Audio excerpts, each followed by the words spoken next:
Hello students, let us today understand the topic GSM architecture. What is GSM? GSM also stands for Global System for Mobile. That is, it is a second generation cellular standard developed to cater voice services and data delivery using digital modulation. The GSM network architecture consists of different elements that all interact together to form overall the GSM system. These elements include like base station, controller, MSC, AUC, HLR, VLR. This is the history of GSM. GSM was developed initially by Groupe Spatiale Mobile, founded in the year 1982, which was an initiative of CEPT, that is Conference of European Post and Telecommunication. Under ETSA, GSM was named as Global System for Mobile Communication in 1989. The first full set of specifications, Phase 1, became available in the year 1990. Phase 2 of the GSM specification occurred in the year 1995, where the coverage was extended to rural areas also. GSM services. The three types of GSM services are teleservices, bearer or data services, and supplementary services. Now let us understand these services one by one in detail. Teleservices. Teleservices refers to telecommunication services that enable voice communication via mobile phones. Examples are mobile telephony and emergency calling. Next are the bearer services, which include the data services for information transfer between GSM and other networks like Public Switch Telephone Network (PSTN), Integrated Services Digital Network (ISDN), etc. at rates from 300 to 9600 bps. It also has short SMS, that is a short message service SMS facility, which enables up to 160 character alphanumeric data transmission to and fro from the mobile terminal. And third was the voice mailbox facility, which was introduced in bearer service. Next is the supplementary service. So all the call related services like call waiting, call hold, call bearing, call forwarding, and multi-party call conferencing were all introduced along under these supplementary services. Next we'll see the GSM architecture. Here in this diagram we can see it is being divided into different parts like mobile station, base station subsystem, network subsystem, and other networks. Mobile station consists of SIM and mobile equipment. ME stands for mobile equipment, SIM stands for subscriber identity module, then BTS. BTS stands for base transceiver station, BSC stands for base station controller, MSC stands for mobile switching center, HLR stands for home location register, VLR stands for visitor location register, EIR stands for equipment identity register, AUC stands for authentication center. PSTN stands for Public Switch Telephone Network. ISDN stands for Integrated Service Digital Network. PSPDN stands for Packet Switch Packet Data Network. CSPDN stands for Circuit Switch Packet Data Network. Now let us understand this architecture in detail. GSM architecture consists of mobile station, BSS and NSS. And these are the various categories under these different sections. First, mobile station. It is made up of two entities, mobile equipment ME and subscriber identity module SIM. Mobile equipment. It is a portable vehicle mounted handheld device which is uniquely identified by IMEI, that is International Mobile Equipment Identity. It is used for voice and data transmission, monitoring power and signal quality of surrounding cells for optimum handover, and it is having a power level of 0.8 watts to 20 watts, which is allowing 160 character long SMS. Next is a subscriber identity module SIM. Smart card contains the International Mobile Subscriber Identity IMSI. It allows user to send and receive calls and receive other subscribed services, which is protected by a password or a PIN, which can be moved from phone to phone, and it contains the key information to activate the phone. BSS. Base station subsystem is composed of two parts that communicate across the standardized ABIS interface, allowing the operation between the components made by different suppliers. First is the BTS, Base Transceiver Station. Second is the Base Station Controller, BSC. BTS encodes, encrypts, multiplex, modulates, and feeds the RF signal to the antenna. It communicates with the base station and BSC. It consists of transceiver TRX units.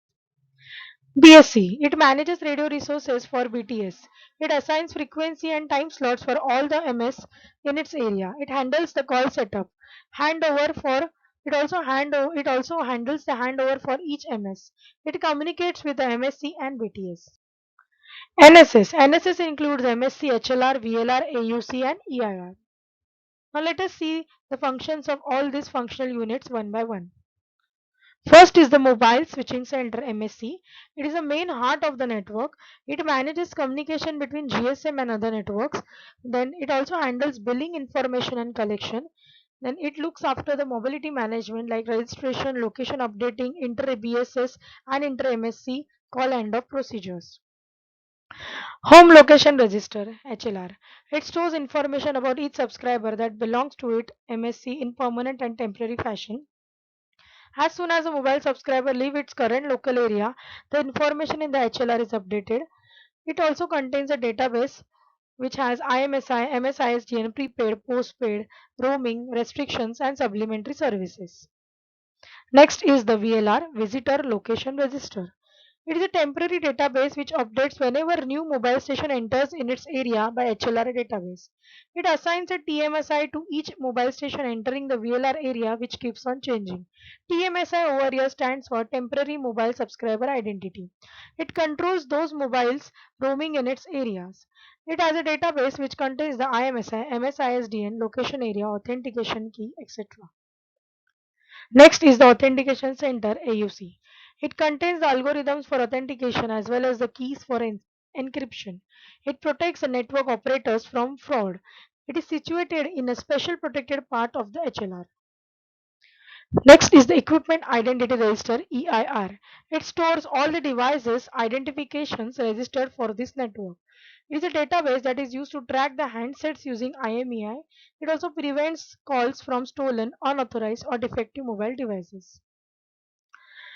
Operation and Maintenance Center OMC. This is a centralized operation of various units in the system and functions needed to maintain the subsystems. It helps in the dynamic monitoring and controlling of the network. Functions are configuration management, fault report and alarm handling, performance supervision and management, storage of system software and data. Next, we will see the GSM frequency spectrum. In GSM, uplink. Uplink means from the mobile station to the base station, the frequency which is used is known as uplink frequency and it is also known as reverse frequency. Here the frequency band used for uplink frequency is 890 MHz to 915 MHz. And the downlink frequency over here means the frequency which is used from base station to the mobile station is known as the downlink frequency. It is also known as forward frequency. The frequency used for the downlink is 935 to 960 MHz. Here there is a 45 MHz spacing for full duplex operation. The GSM uses TDMA and FDMA whereby the available 25 MHz spectrum is partitioned into 124 carriers having a carrier spacing of 200 kHz and each carrier in turn is further divided into 8 time slots. Each user transmits periodically in every eighth time slot in the uplink radio carrier and receives in a corresponding time slot on the downlink carrier. The several conversations can take place simultaneously at the same pair of transmit and receive radio frequencies. Next, we will study the radio parameters for GSM.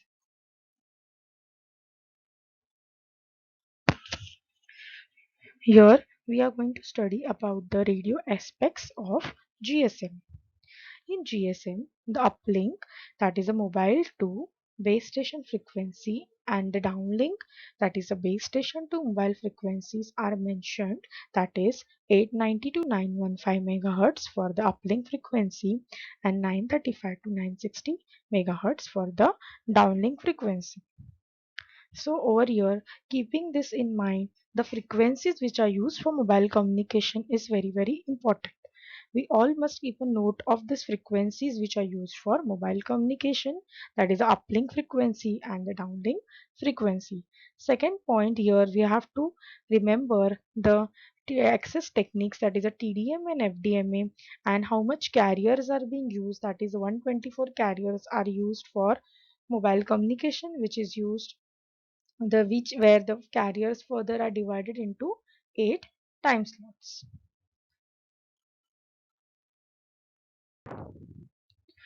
So here we have to remember the radio parameters which are used for GSM. Over here in this table we can see the various parameters, that is the reverse frequency, forward channel frequency, then the transmitter receiver frequency spacing, the time slot spacing, then the modulation data rate, frame period, user per frame, time slot period, bit period, modulation, interleaving, etc. So all these parameters are very important, and we all should keep in mind the various values which are being used over here for these various parameters. Next is the advantages of GSM over analog system.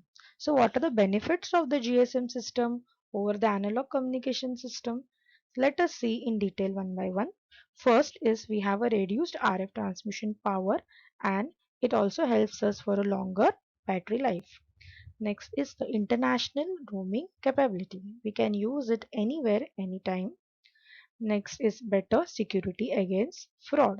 That is, we can have the user has a particular authentication for this, so that the security it is providing, the GSM has a stronger security system as compared to the analog system, since it makes use of various algorithms and authentication techniques. Next is the encryption capability for information security and privacy. So this is also related to the authentication. So in order to send the messages, we are providing different authentication and security services. So for that we are encrypting our data. What is mean by encryption? We are using a key to send our data in different form, and that the key cannot be accessed. It is not accessible to anyone. Okay, suppose I am the sender and other person, if I want to send it to my friend who is the receiver, I can give that key to that particular person, and then the data, that particular message can be accessed by that particular receiver only. So that is known as the encryption. So in GSM we are having so many advantages over analog system.